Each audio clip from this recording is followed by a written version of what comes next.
until 3 o'clock in the afternoon. She's got a new job. I'll explain to her. Okay, yes. I'll I have it in explain my to her. update. Okay.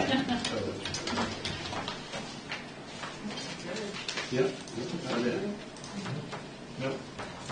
So you were the voice of MBNA, now you're the voice of dispatch. I suppose I could open my phone and do the same thing tonight. I'm here officially. The junior guidance to do. Guidance is good.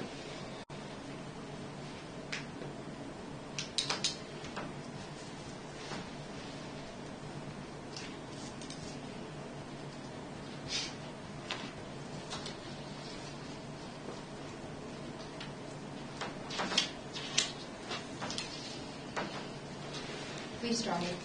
So now I will call this a special joint meeting of the Knox County Commission and the Knox County Budget Committee to order. And as we always do, I will open it up, the floor for any public comment if there is any. Seeing that there's none, we'll move on to that. I think we should first start with a discussion of exactly where we stand with the Budget Committee. Yep. And I'll leave that to the Budget Committee members if you want to sort of fill us in on or even to the county administrator, where we think we stand. There are normally 9 members of the committee. And at the moment, though there are 3 people sitting here, how many are committee members? Just 2? Maybe introductions for people watching, if anybody's watching. Okay. We'll work our way around. Okay. Roger Peabody Warren, and I've got to be put back on by you folks. You've been nominated by the town? Town, yes. Okay. Is it? I think it's by the. Is it not by the? Well, the budget committee does it, but then they have to approve it. Oh, then we approve. Okay, because Yeah, right now we we've did only talk about We've only it. got 3 members present, which Yes, isn't enough for right, 4. right. We did talk about it in a meeting, and I couldn't remember. Which I don't know how we're going to do that, because we're going to be submitting new members. I know. That's why I said Yeah. give the MMA a call and see what they have to say. Yeah, I did. I left a message for Okay. them. Yeah, it's very unique, and our charter has it set up so this won't happen.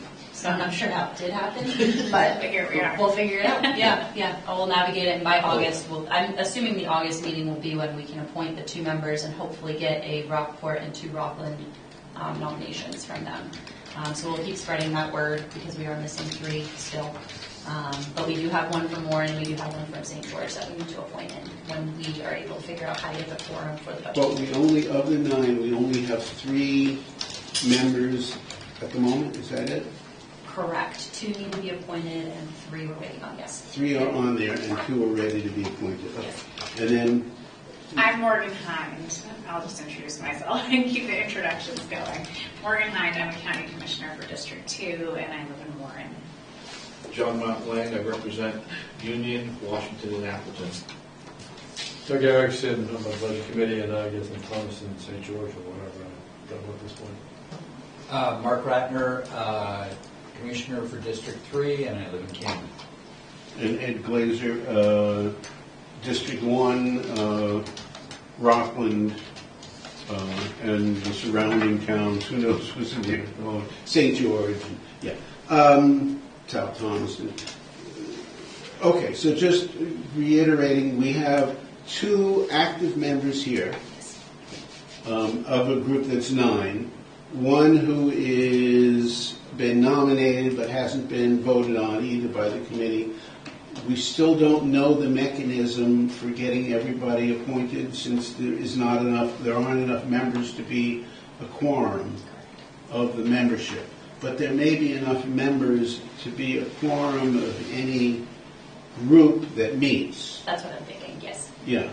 But I think what we want to make sure is we have all 3 of the members here, Correct. rather than just have 2 starting to appoint new people in.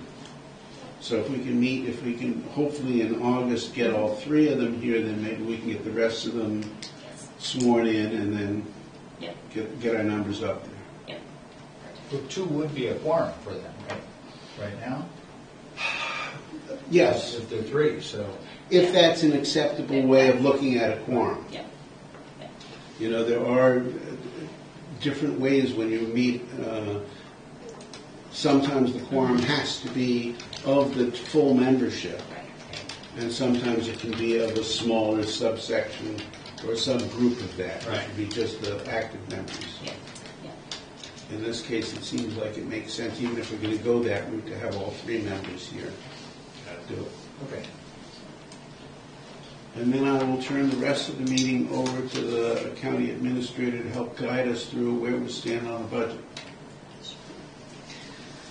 All right, if we dive into the discussion items, I was just going to run through the departments. I highlighted the 3 I figured Budget Committee would have the most questions about, just given what's transpired over the last couple of years. But I can run through all the departments if you want. It wouldn't take me long, or if there's specific ones you want me to touch on, we can kind of do it either way you prefer. Do you have an agenda that you're working from? Okay, your best. I think everybody some copies of the agenda. Thank you. You're welcome. It seems like it would make sense, in addition to going over the big ones, just bring up anything that might look like it's a problem Yep. that we're looking at. Yep. And as far as 2025, I mean, we're not going to have a good look of where we are. No huge concerns at this point. I think August will have a very much more comprehensive look at where we are. We'll be halfway through the year. We'll be able to give better projections at that point. As far as just some quick department updates, so in administration, as some of you have noticed or realized, our administrative assistant is transitioning to probate, which leaves an opening down in our administrative office. We are going through a study that's looking at our job descriptions, our compensation, and how we structure the county. That was done with ARPA funds. So when that concludes in June, we'll see their recommendation for what that position should look like, and we'll open it up. In the meantime, we have plenty of coverage and support to get us through. We did hire a new HR manager. That's working out great. The GIS manager transitioned from EMA to administration, and that's been working out really well. A lot of opportunities with our website, getting in more integrated with our towns and their needs. Deeds and probate in our district attorney's office, nothing to report really urgently. Those budgets are a little bit more straightforward, no big changes there. Finance, same thing. In IT, we did get a new senior technical support specialist as approved by the budget committee last year, so that added a 3rd individual to our IT department. That's been working out great. There's still a huge backlog of projects, but the help has been, you can already tell, the alleviation of that team.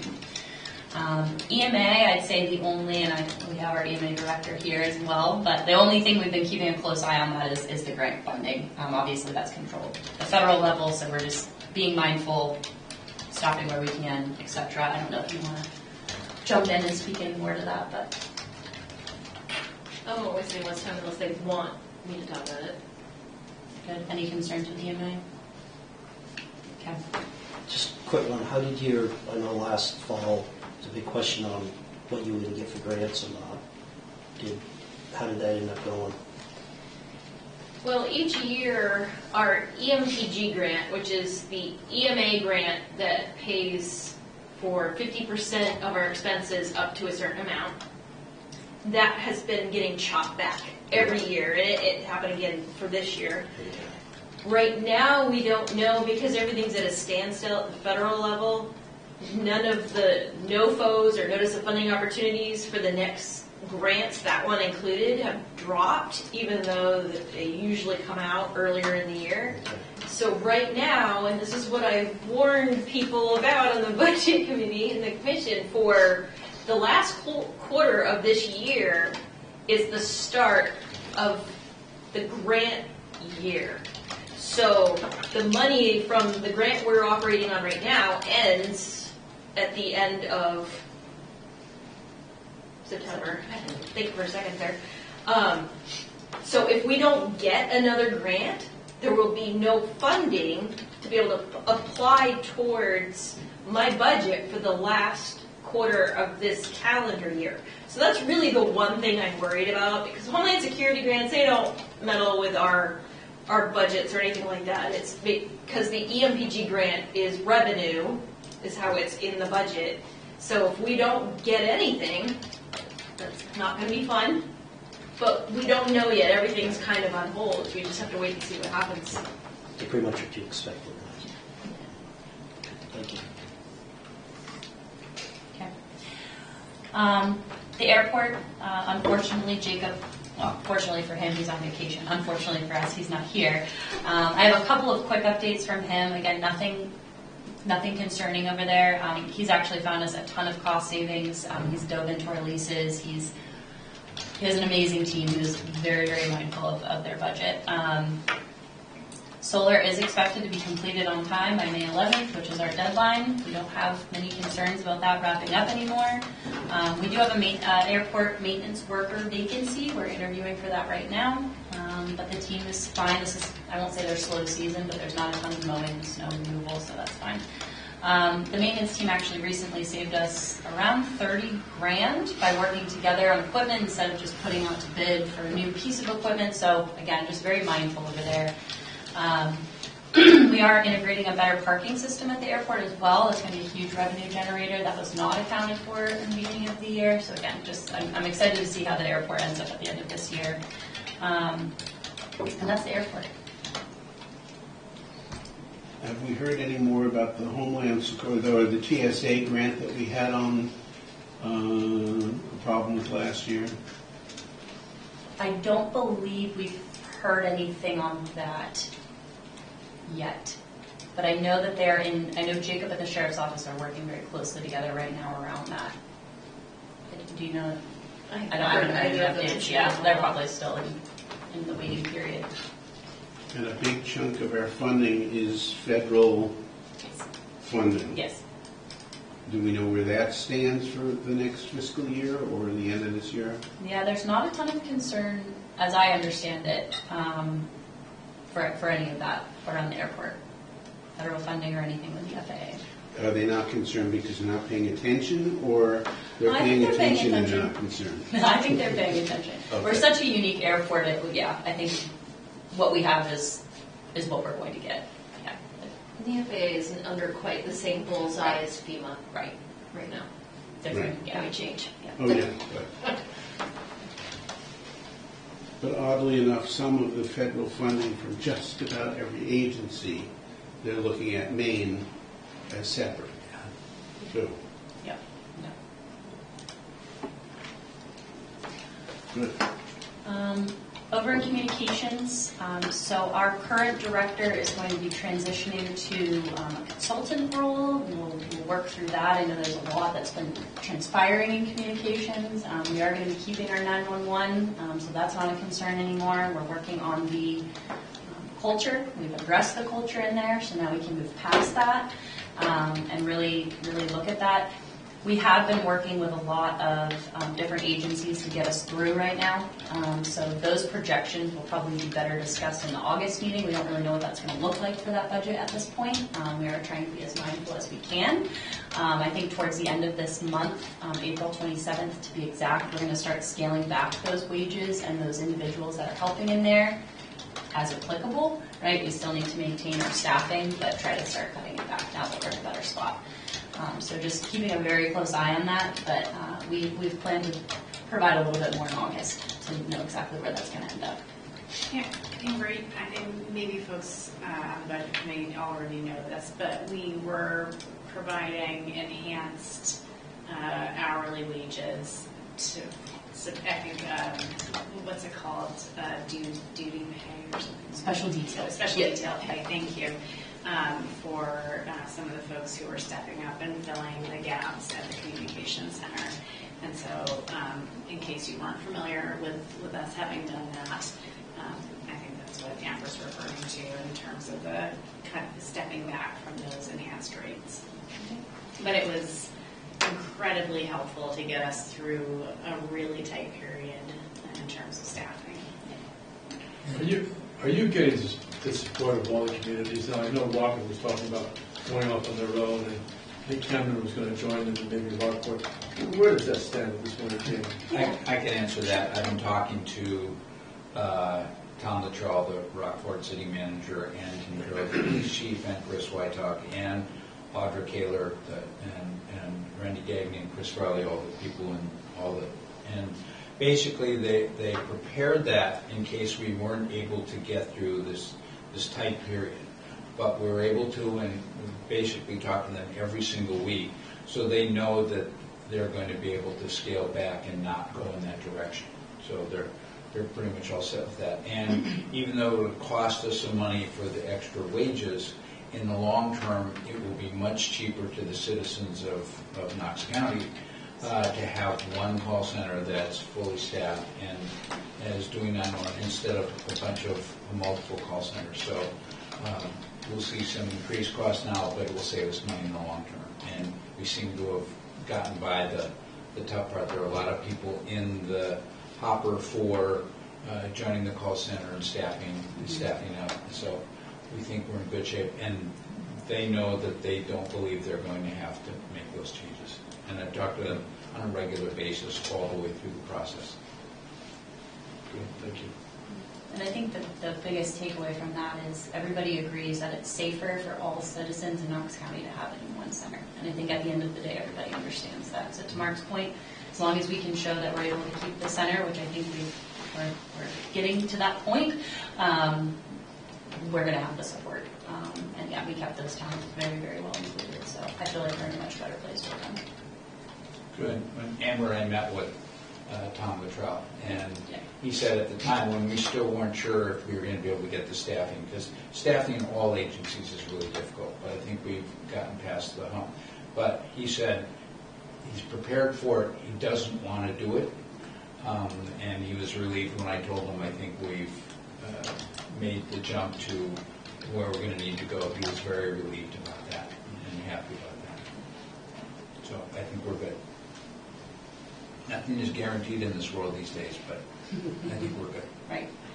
I'll add just when Mark talks about saving, it's not necessarily that the county's bills are going to be less than they were in past years. They may go up some because we are increasing pay for some of the employees. Right.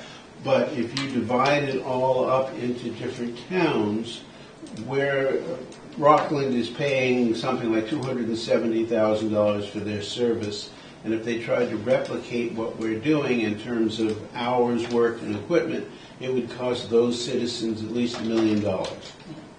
And so the cost isn't so much savings for the county as it's for the individual towns by all being part of this.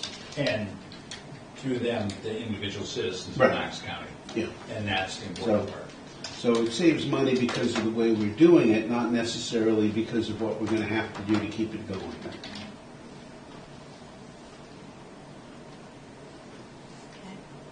That's communications. Corrections and patrol, not a ton to note. Staffing is great, team is great. We do have a few projects at corrections through ARPA. So I do have Jim here if he wants to speak to a couple of those. I can also speak to them. Yeah, all right, yeah. Corrections, ARPA projects, minimum wing conversion to electronic is underway, about 25% done already.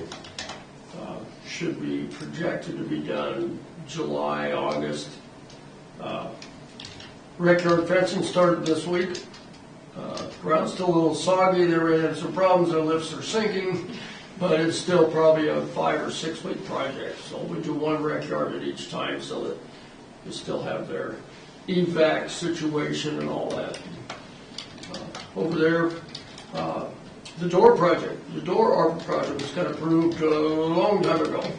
Finally started in March. We got all the closures done, which is a big part of waiting for the rest of the parts to come in, the controls for the doors. We got the glass in, but for the doors that had glass, so it's close. They're looking at probably the end of May before they start back up again with that. So that's a big project. Long awaited. That started in 2021. The only other ARPA project, not to get away from corrections, public safety lighting LED. The lights are on site, waiting on the electrician to install. That's a pretty small one, $8,400. And the HVAC study of public safety, that's our dehumidification study. That's probably not even scheduled to start till July. right in the middle of humidity season. So, that's it. Those are our departments. And as mentioned earlier, the 2024 year-to-date update, which is next on the discussion items, we're currently in the audit. It's expected to be done in June. So again, at that August budget meeting, we can definitely dive into how that closed, what it looks like, and give a better idea. In talking with our finance director, nothing glaring or concerning at this point, but we'll get a more comprehensive update in the August meeting. We went over ARPA. That's the next one on the discussion. So those are the big ones. I mentioned MRI earlier. That project was also done by ARPA, just diving into all of our positions. That's expected to be done at the end of June. The cost impact we were expecting is going to be a lot less than we thought, which is great. What does MRI stand for? Municipal Resources Incorporated.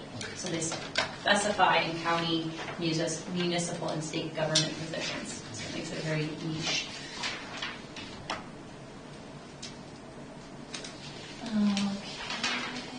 And you're talking about like the adjustments that we'll have to make in terms of wages, in terms of hours, pay scales. Correct. Yeah. The last time we looked at compensation this comprehensively, as well as job descriptions, I think 2011. Well, it was 2010 and then implemented in 11. Yeah, so it's long overdue to look at our market wages against what other people are doing, and also considering Knox County being the second highest cost of living in the state of Maine. We're comparing to neighboring counties, but we also need to look at the bigger picture so that we can continue to recruit and provide the services to our citizens. And other than that, that's the big one we have going on is MRI. The other one is our strategic planning. We're working with McCog. McCog is actually helping us with a couple of our bidding projects. We've been able to utilize them a lot this year so far, which is great. So those are the big ones. We're excited to dive into strategic planning and then wrap up MRI. So again, the August meeting, I think we'll have a really good cost impact to show where we're going with the MRI study and with some of these positions and departments. And that's what I have for you. Not too much, but happy to answer any questions or dive into anything specific. I have a couple of questions for Jim. Number one, plowing. How'd that go this winter? I mean, because we paid, 6 times as much as normal for plowing. Yes. How did it go? It went well. I'll give Farley credit on that. They did it. We had a couple of storms that were a little out of the ordinary, where it started snowing at 5:45 in the morning. So a lot of snow came down, and everybody said, well, it's not clear. It's like, well, it's pretty hard to clear in 15 minutes. But they did a good job. They hand shoveled, a lot of salt and stand down. They were here. He responded to every text I sent him, and did well. I would have to, as an employee, I would have to agree as far as getting from my vehicle in and some of the challenges that I had at other times, and sometimes I'm here before other people, and they did a really good job. Okay. Can I ask a follow-up on that? I used to be on the school board, and we tracked slips and falls, and that influenced our insurance rates. And so, do you do the same thing here? I'm just curious. Do you keep track of people falling and slips and that kind of thing in winter? Always. I don't Yeah, I know was if gonna it's say- just winter. Yeah, not just winter, right? Of course, Right. but in general, Yeah, from the workers' comp perspective, yes. And the reason I bring it up is because we saw a marked difference between one plowing contractor and hiring another one and having several slips and falls throughout the winter to none. Right. And it does make a really big difference. So, we may be paying more on the front end for that high-end plowing, but maybe it will help our insurance rates stay a little more reasonable. And we didn't lose any light poles this winter.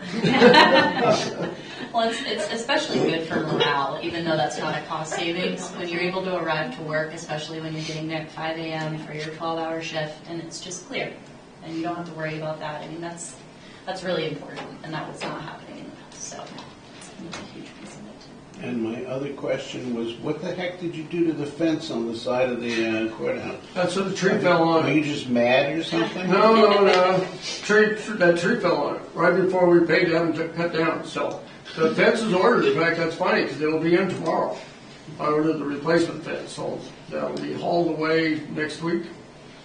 Is it just becomes an expense, or is there an insurance settlement in this? We're probably talking $1,100. So Oh. yeah, we'll build it in house. It's pretty easy to do. But yeah, that's where that tree came down. Lucky it fell right on the propane tank farm too, which. Oh, jeez. Yeah, we had Maritime come check it out, and there was no damage at all. That was a pretty lucky tree fell. So, yeah.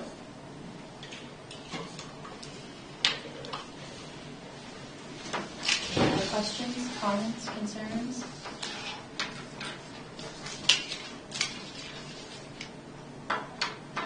Nothing? I'll hand it back over to you then. Anything else? Anything else? Thank you all. Thank you for, I mean, just in looking at the numbers, almost every department, at least at the moment, is about where it should be. You know, in terms of percentage-wise, some are a little bit lower, some are a little higher. Almost all of them, the revenues are down below where we'd like them to be. But that may be more seasonal than anything. I don't know how that works. So you had the schedule the next meeting date. Is that something we wanted to do here, or you're just going to do that? I'll probably email it just with the limited parties here. Okay. So we're talking August? Yeah, I think end of July, beginning of August, before that busy school season picks up. So I'll try and I'll make sure North Graves is here, and I'll email and find a good time for everybody, and by then we'll have answers so that we can appoint or two, because we do have one from St. George as well. I'd love to get going, as well as Roger. So, Are there any questions that the Budget Committee would like us answering in August? Is there anything that's sticking out?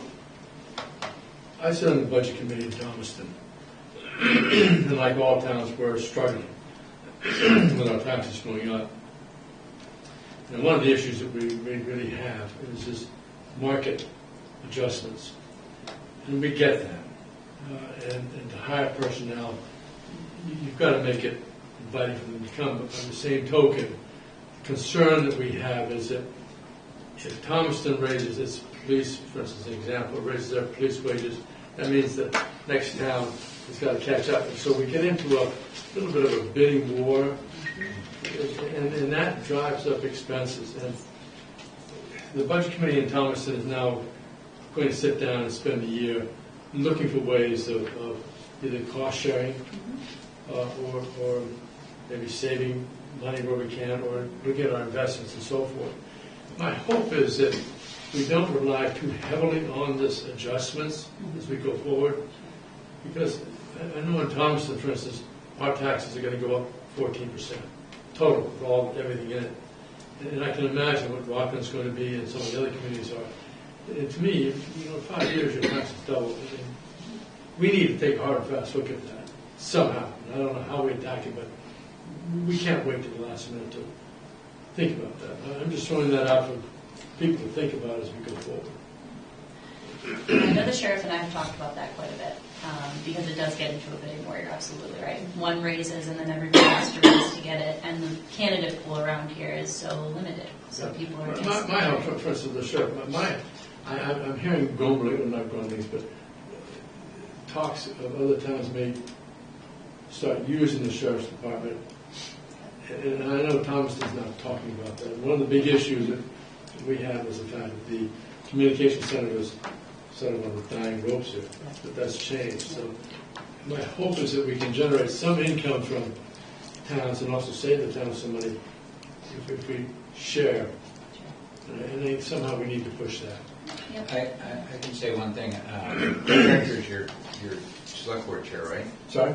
Chris Rector's? Yes. I had a conversation with him. We met and had a conversation with him because one of the things, I come from a law enforcement EMS background, and one of the things we've talked about, and one of the reasons I was interested in doing the job, is getting the EMS and fire from all the different communities to sort of work closer together. And one of the things that Chris said, and I've had this conversation with some of the other fire chiefs, is instead of, if Camden buys a new fire engine, a new ladder truck, then the next town wants to go out and get a new fire truck. Exactly. And what Chris said, Exactly. and I've had this conversation, is if one town's getting the ladder truck, then maybe the next town doesn't need a ladder truck and they get the pumper. Exactly. And I've had that conversation with a number of the fire chiefs in doing that, and people are in agreement with that. So that's something I think where we can save some money. The county can sort of act as maybe a coordinator to say, hey, let's sort of work closer together to keep people from competing, like you said, with the police departments have to do. So, obviously, Tom, and I'm going to be shocked for saying this, but Thomaston's going through having to rebuild their fire station. And we're depending on getting a grant for half the cost. Well, based on what's going on in DC, getting that grant is going to be next to impossible. So now that's going to force us into a situation, do we really need the large fire station to house all that equipment? Or can we get by with a smaller station and keep the equipment we have, and, as you said, share? Because in all honesty, we had a house fire, and Rockland got there by the time we got there, so there was much cooperation. The departments all need to work closer together. And so, Exactly. when I was on the Camden Budget Committee, when I was in the Camden Select Board, I was chair of the EMS committee for Camden, Rockport, Hope, and Lincolnville. And that's where I met the chiefs, and we started to have these conversations about how to do that. So that's something now that we've hopefully moving forward with the call center, we can start to get the fire departments to sort of look closer at helping each other, because they all have to respond together to every call. Exactly. So let's see if we can do a little more sharing. So that's one of the things I'm gonna make my efforts on. Well, I'm in your backcourt because I'm doing the same thing, but we are through the same thing in Thomaston now. Yeah, well, it was Chris's recommendation, so. So that was big. I didn't know that. I mean, I started this process last year, and then the select board jumped in, so I backed up. But that's the direction. We're going to meet, have a joint meeting with the select board in Thomaston next month to start working on this avenue. So, well, that's good to hear. Just to expand on that a little bit, that's what we're doing, or we'd like to do with fire and EMS and that. But that pattern, if we come up with something, is something we would really like to expand in terms of what services can the county offer that help the towns work together to the problems that the towns have, not what do we think the towns have for problems, what towns are the problem. What problems do the towns have that they all agree they need to solve, and is there a role for the county there? That doesn't mean that the county gets smaller, but it may be, again, like a call center. By doing something on a county level, we can save all of the towns. Don't know what the answer is. We have to meet, as you say, with the individual towns to find out what those needs are if we can. But you're right, we've been seeing this, since I've been on the commission. All of the towns have had to raise their police wages, and the county has to match. And if you look at who's working in Rockland, or who's working in Camden, or who's working for the sheriffs, they've all worked for each other at one point or another. They switch back and forth. Where are they going to get the most pay? Where are they going to get and it becomes a race to see who can pay the most money, and we can't afford to do that. Well, I understand we're in the beginning stages, and it's going to take a little bit of time to get there, but I think somehow maybe if the county can come to the forefront and start trying to deal with this, it might make it easier for the towns to work together. Right now, Thomaston is looking to try to do something, so we're one, but yet if it came from the top, so to speak, might be able to get everybody else. Well, a big part of that, I think, is we needed to re-earn the trust of the towns that we can successfully have that call center, so now we can open that door too. So I think, to your point, that door is open. I think we have a commission that really wants to support those things and really dive into their towns, which is exciting. One of the people I talked to, Jesse Thompson, is the fire chief in Union, and he's the chair of the fire chief, whatever that The executive board is. And I told him about Chris's idea, and he was all for it. Yeah. So, if we can start to get that thought process out there, it's like Because then, I still sit on the Camden Budget Committee, so I just had to sit and go through the fire and police increases as well, so. But everybody knows they need to try and, let's find a way to work better together, so we're not working against each other. No, I'm thrilled to hear this. You just said we need to head down this road Yeah. sooner than later, so I'm thrilled with that. Especially with what's going on, in the federal world, we're going to need to depend on ourselves even more. No question about that. Yeah. I wonder if we should also, we have the EMS and fire study that the ARPA funds paid for that was in 2024. So maybe it makes sense to bring that back and take a look at it, or maybe redistribute it out to get the conversation going again. That'd be great. That's awesome. Love to see that. Thank you, I appreciate that.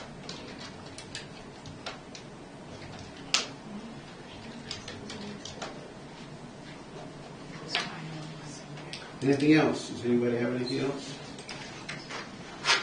If there's nothing else, then I will entertain a motion to adjourn. Second. Can anyone second, or does it I have to be did. the commission? Well, it's really, because this is just an official commission meeting. Yeah. If that's good. Yes, So, doesn't matter, does. I'll second if you Okay. need mine. yes. Okay. And we'll meet again in August. On a commission level, we don't have any other meeting. Oh, we have do we have an executive session Next scheduled for Thursday next morning. Thursday? Yes, 10 a.m. Okay. the 24th. But other than that, I will call the vote. All those in favor? We adjourn. Thank you. Thank you. Question. Thank you. Is mutual aid already in place? Yeah. Oh, I know. Okay. So that's what I don't. Mutual aid's in place. All the red numbers mean that we're under projected budget, right? So you can So the top one is our expenditures, the second is our revenue.